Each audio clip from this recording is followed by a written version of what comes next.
Je donne maintenant la parole à Mélisse Lanqui. J'espère ne pas écorcher votre prénom. Maïlis. Oui, d'accord. Qui est doctorante en anthropologie à l'Université Sorbonne Nouvelle, Paris 3, et à terre à l'Institut des hautes études d'Amérique latine, à l'IHEAE. Son intervention s'appelle Compañeras, hay que reunirnos, expérience militante des travailleuses du sexe dans l'association Sarita Colonia en Amazonie péruvienne. Bonjour à toutes et à tous. C'est un plaisir de vous parler aujourd'hui des expériences militantes des membres de l'Association des travailleuses du sexe Sarita Colonia, et j'en profite pour remercier les organisatrices et les organisateurs de ce colloque. Ma recherche doctorale porte sur les échanges économico-sexuels dans la capitale de l'Amazonie péruvienne, Iquitos.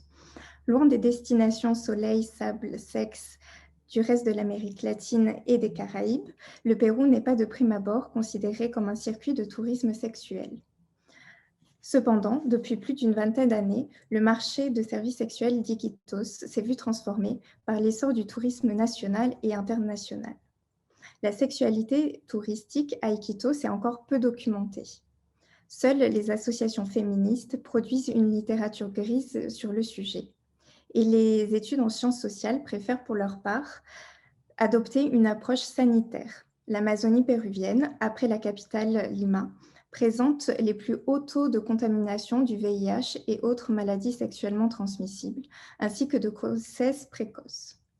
C'est donc dans le cadre de mon travail de terrain que j'ai rencontré les membres de l'association de travailleuses du sexe Sarita Colonia, qui luttent pour la reconnaissance du travail sexuel et contre les violences dont sont victimes les TDS, les travailleuses du sexe. Fondée en 2005 par un groupe de travailleuses du sexe décidées à s'auto-organiser, Sarita Colonia fait partie du réseau international de TDS, en particulier de la Red Trasex. Les activités de l'association s'articulent autour de deux grands axes: la prévention des maladies et infections sexuellement transmissibles, mais aussi la défense des droits des TDS. Cette communication cherche à interroger l'expérience militante des membres de Sarita Colonia. Tout d'abord, je propose une courte approche historique du travail du sexe à Iquitos. Ensuite, j'exposerai les étapes de la création de Sarita Colonia et les circonstances qui ont permis à un groupe de travailleuses du sexe de s'auto-organiser et donc de faire preuve d'agentivité.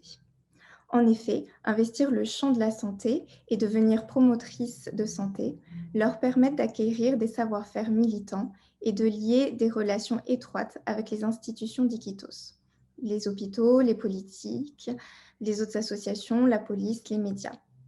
Cependant, les membres de Sarita Colonia, encore stigmatisés, doivent souvent faire des concessions lors de ces collaborations et privilégier leurs revendications sur la santé sexuelle plutôt que sur la reconnaissance de leurs droits. Enfin, certaines travailleuses du sexe ont réussi à investir le rôle d'activiste afin de retourner le stigmate de la putain et en retirer une certaine forme de prestige dans la sphère publique et privée. Iquitos, que vous pouvez voir sur la carte, est seulement accessible par voie navigable ou aérienne et constitue la 5e ville la plus importante du Pérou, avec plus de 400 000 habitants. La capitale de l'Amazonie péruvienne est connue pour son important marché de services sexuels et a été nommée par les médias la ville bordel. Je vais vous présenter 3 épisodes historiques qui révèlent que le travail sexuel et domestique des femmes est au cœur du système économique, alors même qu'il est invisibilisé. Donc, cette ancienne mission jésuite, fondée au milieu du XVIIIe siècle, se développe au tournant du XXe siècle avec la fièvre du caoutchouc qui intensifie les flux migratoires provenant d'autres régions, mais aussi de l'étranger, comme des États-Unis et de l'Europe, vers la ville. La population native masculine est déplacée et réduite au travail forcé par les compagnies d'exploitation de ressources naturelles, les marginalisant, et les femmes indigènes sont violées et contraintes à la prostitution ou au travail domestique dans ces compagnies. Ce système économique capitaliste, patriarcal et raciste, reposant sur le travail reproductif des femmes, s'est vu renforcé par l'exploitation du bois précieux, de l'or et du pétrole. La Seconde Guerre mondiale est également un événement important dans l'histoire d'Iquitos. Le gouvernement décide d'y installer une base militaire de premier plan. L'arrivée des soldats entraîne la multiplication d'aventures extra-conjugales et de relations prostitutionnelles entre les femmes locales et les hommes de passage. D'ailleurs, le prix Nobel de littérature, Mario Vargas Llosa, dans sa nouvelle Pantaleone et les visiteuses, relate l'histoire d'un général obligé d'envoyer des visiteuses pour satisfaire ses soldats, dont les besoins sexuels se sont exacerbés à cause du climat tropical de la région. Si l'auteur affirme s'être inspiré de son voyage en Amazonie dans les années 50, les visites des Charlies dans les camps militaires sont encore pratiquées et ont participé à l'institutionnalisation du travail sexuel à Iquitos. Depuis le début des années 2000, Iquitos apparaît comme attractive pour les touristes par la proximité des réserves naturelles. Ce nouveau flux touristique a intensifié une économie de services, souvent féminine, et dont la frontière est très poreuse avec le travail sexuel. Ainsi, il n'est pas rare qu'une serveuse ou une commerçante entretienne des relations plus ou moins suivies avec des touristes en échange de biens non monétaires. Le système de don contre don entre les hommes et les femmes dans le monde de la nuit permet également aux touristes d'avoir facilement accès à des relations sexuelles tarifées. En plus de prodiguer des services sexuels, ces femmes leur font découvrir leur pays, tel un intermédiaire culturel. Par conséquent, les prestations des travailleuses du sexe apparaissent de moins en moins attractives.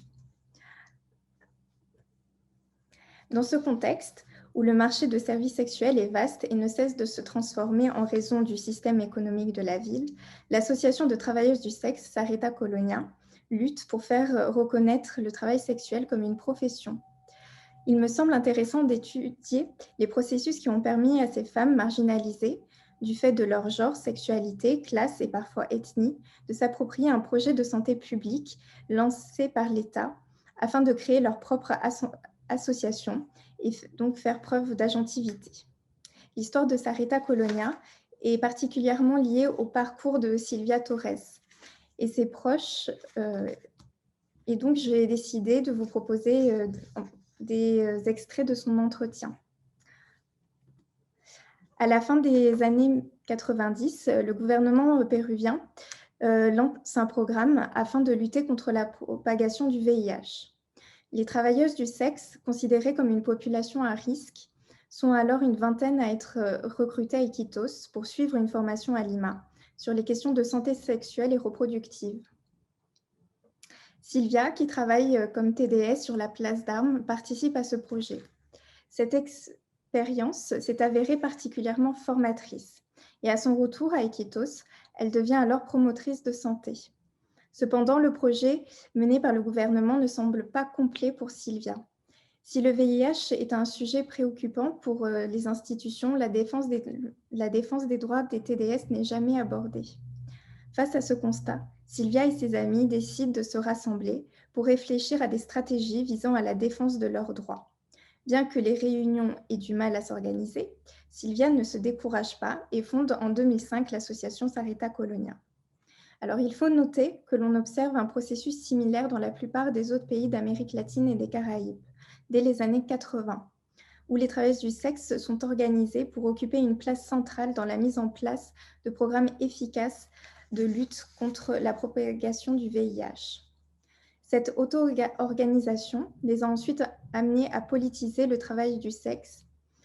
Et donc, la création de Sarita exprime la volonté de ces femmes à ne plus appartenir à une institution pour les travailleuses du sexe, mais à être un collectif de travailleuses du sexe et donc de porter leur propre voix.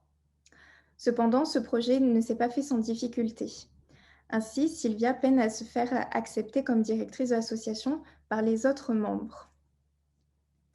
En effet, elle est considérée comme privilégiée pour avoir exercé le travail du sexe, essentiellement dans des nightclubs qui offrent des conditions préférables à celles de la rue.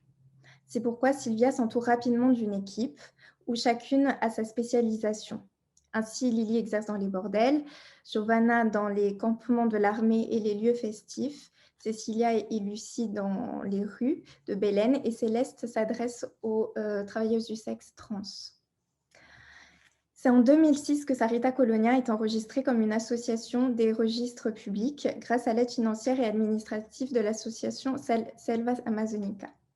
Depuis, Sarita Colonia travaille en étroite collaboration avec le centre de santé, la police et les gérants d'établissements de travail du sexe. Les promotrices de santé permettent de sensibiliser les travailleuses du sexe aux questions de santé sexuelle. Elles sont de véritables intermédiaires entre le personnel de santé qui n'est pas toujours formé à s'adresser à un tel public, et les TDS, craignant de ne plus pouvoir exercer librement si elles sont infectées par des MST ou des IST. Elles se rendent également dans les établissements comme les bordels ou les nightclubs pour distribuer des préservatifs et pratiquer des tests de dépistage. Enfin, Sarita Colonia défend les droits des travailleuses du sexe auprès des politiques. Elle a notamment proposé en 2016 un projet de loi au Congrès pour la reconnaissance du travail du sexe comme une profession et qui est en cours d'étude. L'association organise également des ateliers pour sensibiliser les policiers aux violences vécues par les TDS.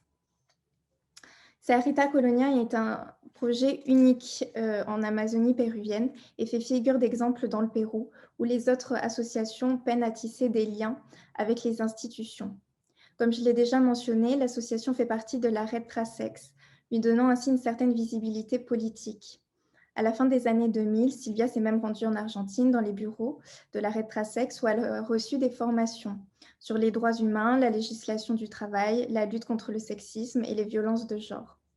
Cette alliance transnationale permet à la fois de cultiver une solidarité entre les TDS, d'unifier leur lutte, de politiser le travail du sexe. En effet, il ne s'agit plus seulement d'être des promotrices de santé, mais d'être actrices de changements politiques. Sarita Colonia, qui reçoit peu de fonds, à l'exception de l'association Red Umbrella, peine à remplir cette mission, comme je vais l'expliquer un tout petit peu plus tard. La plupart des membres de l'association ont mené un travail réflexif sur leur parcours. Elles sont conscientes d'avoir développé des compétences grâce à leur activité. Alors accorder une grande écoute à l'autre, imposer le respect, acquérir des savoirs sur la santé sexuelle et les techniques du corps. Puis les formations au sein de l'association et des centres de santé leur ont permis d'approfondir leur connaissance des droits des femmes, de l'organisation des différentes institutions régionales et nationales et des différents programmes de l'État qui sont susceptibles de les aider. Elles ont également appris à s'exprimer devant un public. Alors, ces formations peuvent paraître anecdotiques, mais j'ai eu l'occasion à plusieurs reprises d'observer les réunions du Coremoussa de Loreto, qui regroupe toutes les institutions ONG ayant trait à la santé. Les membres de Sarita Colonia sont alors amenés à prendre la parole très régulièrement devant une trentaine de personnes et ou des médias. J'ai constaté que leur expérience militante est très souvent dévalorisée par les institutions, représentées en grande partie par des médecins. Comme l'explique Gail Fetterson, le stigma de la putain est contagieux. Il s'agit donc pour le personnel médical de ne pas être associé aux travailleuses du sexe.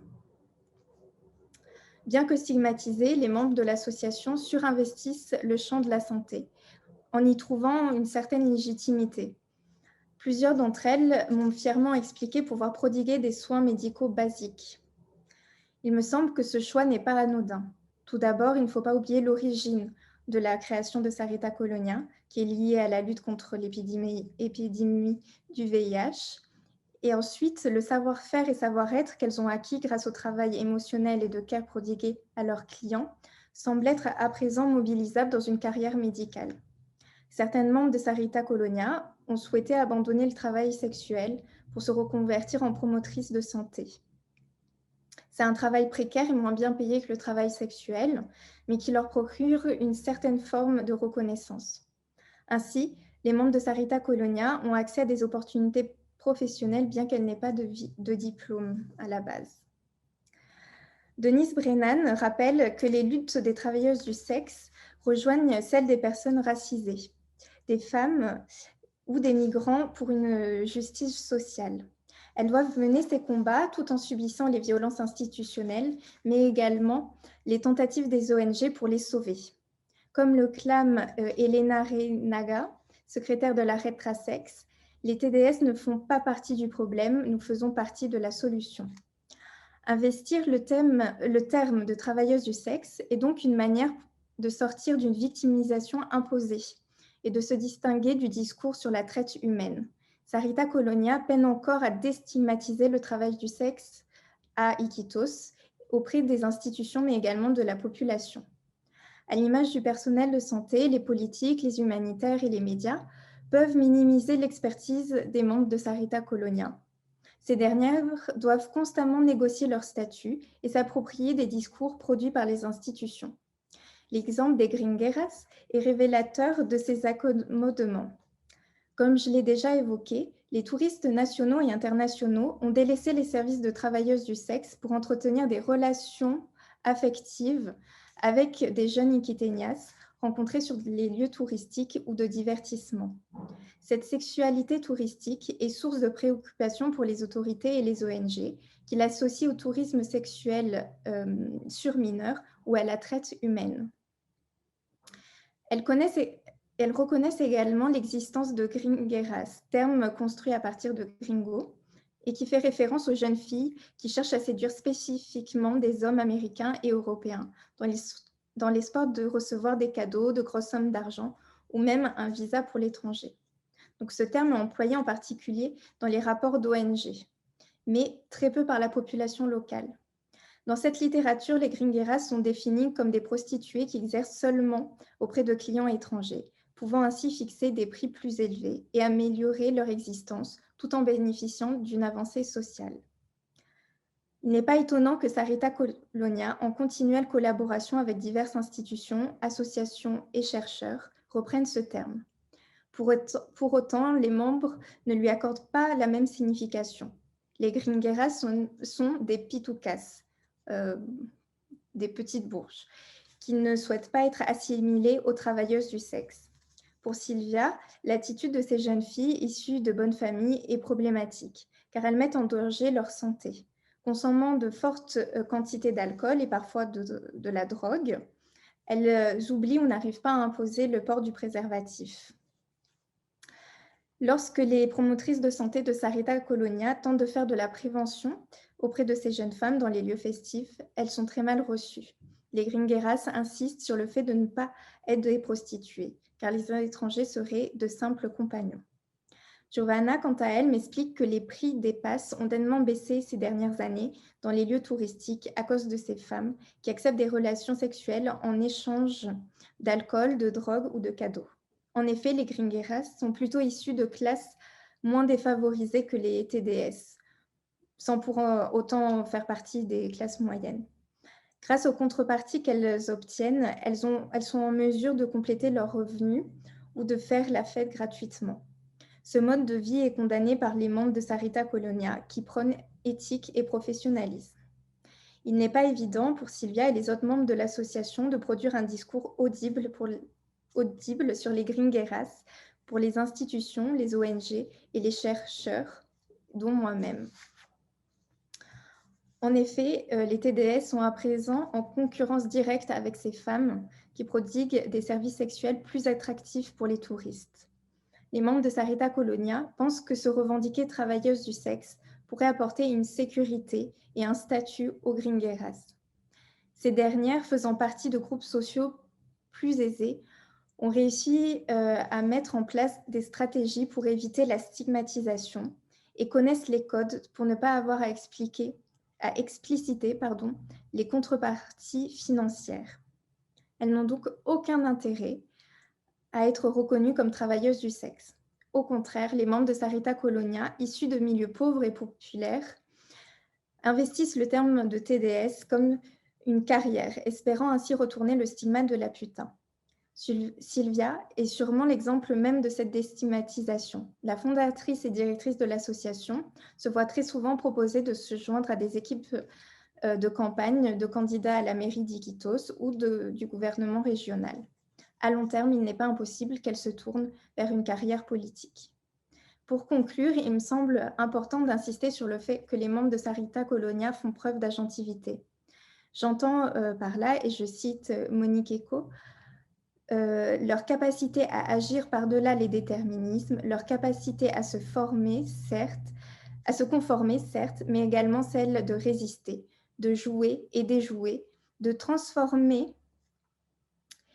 Et elle développe aussi une conscience réflexive pour agir collectivement et individuellement.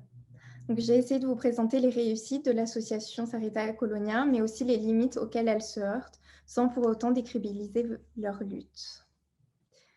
Et je vous remercie pour votre attention. Merci beaucoup, Mélie, pour cet exposé qui est extrêmement riche et qui a entre autres la vertu de nous montrer les clivages de classe qui peuvent exister à l'intérieur d'un même collectif de travailleuses du sexe.